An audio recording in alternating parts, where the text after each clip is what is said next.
એક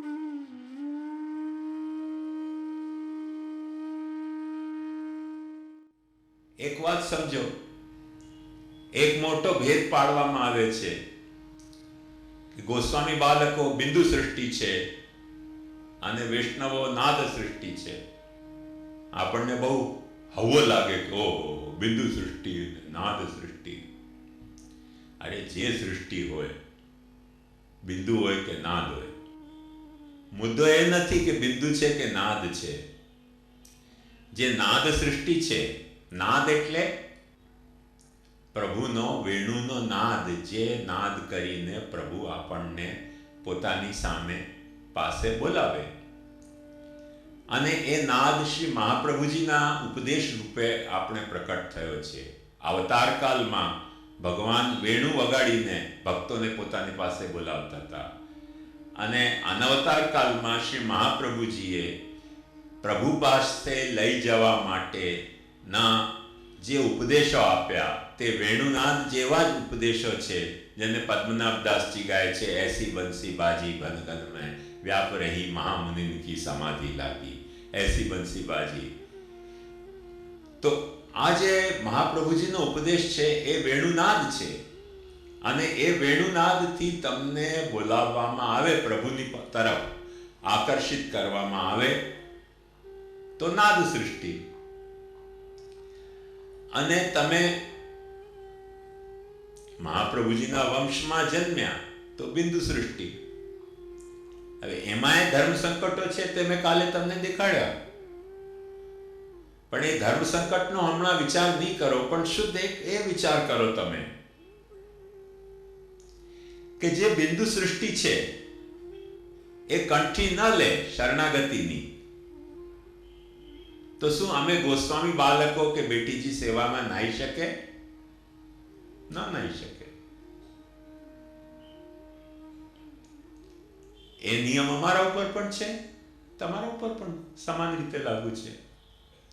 અમે જો બ્રહ્મ સંબંધ ન લઈએ તો અમે તુલસી ઠાકોરજીની ન સમર્પી શકીએ.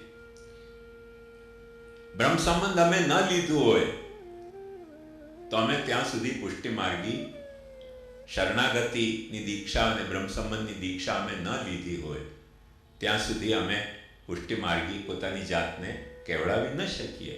એ નિયમ તમારા ઉપર પણ છે અને અમારા ઉપર પણ છે. રહી વાત કે આ નિયમો લેવા છતાં પણ, એટલે કંઠી લીધી શરણાગતિની, કંઠી લીધી બ્રહ્મ સંબંધની, અને લીધા પછી જો અન્યાશ્રય કરે તો એ તમને જ બાધક છે ને અમને બાધક નથી, એવું નથી. 120 વચનામૃતમાં તમે વાંચશો કે સરસ્વતી મંત્ર લખાવ્યો જીવ ઉપર. એકના એક બાલક હતા કાંકરોલીના ઘરમાં, અને દ્વારકાધીશે એમના પિતાને જણાવ્યું કે તમારા પુત્રે અન્યાશ્રય કર્યો છે, તેથી હું સેવામાં એ આવે મને હવે નહીં ગમે. એટલે જ્યારે ઘર આવ્યા ત્યારે કાંકરોલીવાલા મહારાજ ત્યાં ઊભા રહ્યા દ્વાર ઉપર, અને એમણે પુત્રને કહ્યું કે તમારે જે કંઈ સંપત્તિનો અધિકાર જોઈતો હોય લઈ લો, પણ તમને અહીંયા મારા ઠાકોરજીની સેવામાં આવવું નહીં મળે, કેમ કે તમે અન્યાશ્રય કર્યું છે એવી દ્વારકાધીશ મને આજ્ઞા કરે છે. તેમણે કહ્યું કે જો ઠાકોરજીની સેવા ન મળે તો મારે ઘરમાં સંપત્તિનો અધિકાર નથી લેવો. અને બહાર પધારી ગયા. પછી ક્યાં પધાર્યા? એકના એક લાલજી. બે નહોતા, 4-5 હોય તો એકને હકાલપટ્ટી કરી શકાય, પણ એકના એક લાલજીને એ રીતે રોકી દીધા અન્યાશ્રય કરતા. તો આપણે સમજી શકીએ છીએ કે અન્યાશ્રય તમને બાધક છે તેવી રીતે અમને પણ બાધક છે. માર્ગમાં અમને બાધક છે એવી રીતે તમને બાધક છે. તો એમાંય આપણે કોમન છીએ. ક્યાં આપણે અનકોમન કોઈ પણ વસ્તુ છે? રહી વાત સેવા કરવાની, તો એક વાત સમજો કે કૃષ્ણ સેવા સદા કાર્ય સર્વદા સર્વભાવેન ભજનીય વ્રજાધિપ બીજદાઢ્ય પ્રકારસ્તુ ગ્રહે સ્થિત્વા સ્વધર્મત. ભક્તિનો બીજ ભાવ તમારો દ્રઢ થશે, તમે તમારા ઘરમાં રહીને સેવા કરશો તો એ જે મહાપ્રભુજીનો ઉપદેશ છે એ તમારા ઉપર પણ સાચો છે ને અમારા ઉપર પણ સાચો છે. આ ઓચિંતું કેવી રીતે થઈ ગયું કે બાળકો માટે સાચું તમારા માટે ખોટું? એવું કઈ કઈ ટીકામાં ભક્તિવર્ધનીના લખવામાં આવ્યું છે. આજે અમે લોકો કહીએ છીએ કે જો તમે હવેલીમાં નહીં આવો તો તમને ઘરમાં ઠાકોરજીની સેવા કરવાથી, જો મજેદાર વાત તમને સમજાવું છું કે ઘરમાં ઠાકોરજીની સેવા કરશો તો તાદૃશસ્યાપી સતતમ ગેહસ્થાનમ વિનાશકમ, ઘરનો તમને રહેવામાં તમારો વિનાશ થઈ જશે. વ્યસન ભાવ તમને સિદ્ધ થઈ ગયો હશે તો પણ તમે ઘરમાં સેવા કરતા રહેશો તો તમારો વિનાશ થઈ જશે. એવું અમે બાળકો કહી રહ્યા છીએ. શા માટે કહી રહ્યા છે? એટલા માટે નહીં કે ઘરમાં રહેવું ને સેવા કરવો એ સિદ્ધાંત તમને અભિપ્રેત નથી. કેમ કે જો એ સિદ્ધાંત તમને ખરેખર અભિપ્રેત ન હોય તો અમારે ઘરમાં ન રહેવું જોઈએ. વૈષ્ણવોના ઠાકોરજીની સેવા કરવા અમારે જવું જોઈએ. વૈષ્ણવોના માથે બિરાજતા ઠાકોરજીના મનોરથો અમારે કરાવવા જોઈએ. હવે જો એમ કહેવામાં આવે કે વૈષ્ણવોના માથે બિરાજતા ઠાકોરજીના વોલ્ટેજ ઓછા અને બાળકોના માથે બિરાજતા ઠાકોરજીના વોલ્ટેજ વધારે, તો સંપ્રદાયના 284 વૈષ્ણવ, 252 વૈષ્ણવના ઇતિહાસમાં વાંચીને જોઈ લો કે મોટા ભાગના ગોસ્વામી બાળકોને માથે બિરાજતા ઠાકોરજી મૂળમાં તો વૈષ્ણવોના માથે બિરાજતા ઠાકોરજી છે. તો વોલ્ટેજ ઓછા તો બધા બાળકોના ઠાકોરજીના વોલ્ટેજ ઘટી ગયા. પાછા બધા ઠાકોરજીના વોલ્ટેજ ઘટી ગયા. જો વૈષ્ણવના માથે બિરાજતા ઠાકોરજીના વૈષ્ણવના માથે બિરાજવાથી વોલ્ટેજ ઘટી જતા હોય તો હવે કહે કે જો બાળકને માથે બિરાજવાથી પાછો વોલ્ટેજ વધી જાય તો પછી મહાપ્રભુજીના નિધિ ન રહ્યા, એ બાળકના નિધિ થઈ ગયા. કેમ કે મહાપ્રભુજીએ તો તે નિધિ વૈષ્ણવને પધરાવી આપ્યા હતા.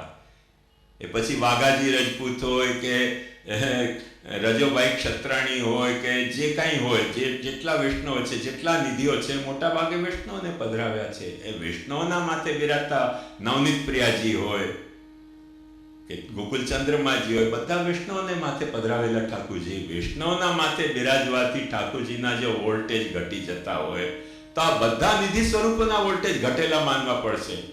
પછી તો બાળકોએ તમારે ત્યાં આવવું જોઈએ સેવા કરવા, પોતાના ઘરમાં ઠાકોરજીની સેવા ન કરવી જોઈએ. અને જો એમ કહેવામાં આવે કે બાળકોને ત્યાં બિરાજવાથી વધી જતા હોય વોલ્ટેજ, તો એવો વચન ક્યાં છે? એવું ક્યાં કહ્યું છે? ઓન ધ કોન્ટ્રરી હરિરાયજી કહે છે કે બાળકોને ઘેર બિરાજતા ઠાકોરજી કે વૈષ્ણવને ઘેર બિરાજતા ઠાકોરજી, મહાપ્રભુજીએ પુષ્ટાવેલા ઠાકોરજી કે આધુનિક ગોસ્વામી બાળકો પુષ્ટાવે તે ઠાકોરજી, ઠાકોરજીમાં ભેદ હોતો નથી. ધારો કે આપણે કોઈ કારણથી ઠાકોરજીમાં ભેદ માનીએ તો વૈષ્ણવના ઘેર પુરુષોત્તમ સાક્ષાત બિરાજે છે કે નથી બિરાજતો? હા કે નામાં આપણે જવાબ મેળવવો જોઈએ. જો સાક્ષાત પુરુષોત્તમ નથી બિરાજતો તો વૈષ્ણવો અન્યાશ્રય કરી રહ્યા છે. તો પછી બાળકોએ તેમના વૈષ્ણવના ઘરમાં પેડા આરોગવા જ ન જોઈએ. કેમ કે વૈષ્ણવના ઘરમાં બિરાજતા ઠાકોરજી પુરુષોત્તમ તો છે નહીં ને એમનો ધરેલો પેડો જો આરોગે બાળક તો અન્યાશ્રય થઈ ગયો. અને જો પુરુષોત્તમ હોય તો પછી પાછી વાત ત્યાંની ત્યાં જ આવી ગઈ કે તમારે ઘેર પુરુષોત્તમ બિરાજે છે, મારે ઘેર પુરુષોત્તમ બિરાજે. ફરક ક્યાં છે? ફરક થયો કેવી રીતે? ફરક એક રીતે થયો કે વૈષ્ણવના ઘેર બિરાજતો ઠાકોરજી કોઈ દિવસે વૈષ્ણવનું પેટીયું રળવ્યા માટે નથી હોતો, પણ ભક્તિભાવથી સેવા કરવા માટે હોય છે. અને અમારે ઘેર બિરાજતા ઠાકોરજી અમારા પેટીયું રળવા માટે આજે વપરાઈ રહ્યા છે. એ જ ધર્મ સંકટ છે, મોટો સંપ્રદાય. જો અમારે પેટીયું રળવાની મોકાણ ન હોય તો અમે કોઈ દિવસે એવી વાત તમને સમજાવીએ જ નહીં કે તમે અમારે ઘેર આવો.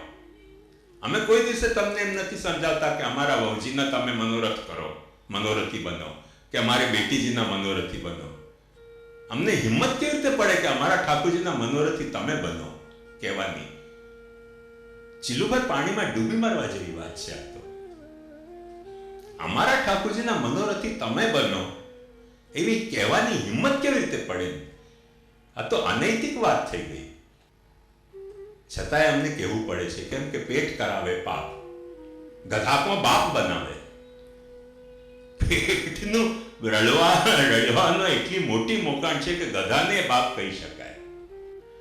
તો ગોસ્વામીઓના કે વૈષ્ણવોના કોઈ પણ ઠાકોરજીમાં ભેદ નથી, સેવા પ્રકારમાં ભેદ નથી. તમને તમારા ઘરમાં સેવા કરવી છે, અમને અમારા ઘરમાં સેવા કરવી છે. તમને તમારા પરિવારજનો, તમારા તન મન ધન પરિવારજન સાથે તમારે સેવા કરવી છે, અમને અમારા તન મન ધન પરિવારજન સાથે અમારા ઠાકોરજીની સેવા કરવી છે. એ બાબતમાં કોઈ ભેદ નથી. અન્યાશ્રય તમને બાધક છે તો અન્યાશ્રય અમને પણ બાધક છે. વૈષ્ણવોએ સદા કૃષ્ણ સે સદા શ્રી કૃષ્ણને સેવો રે, સમજી લ્યો ને હવે સુધો સિદ્ધાંત, દયારામભાઈ કે છે. તો આ ફક્ત વૈષ્ણવોને જ કે છે, અમને નથી કહેતા, અમને કે છે.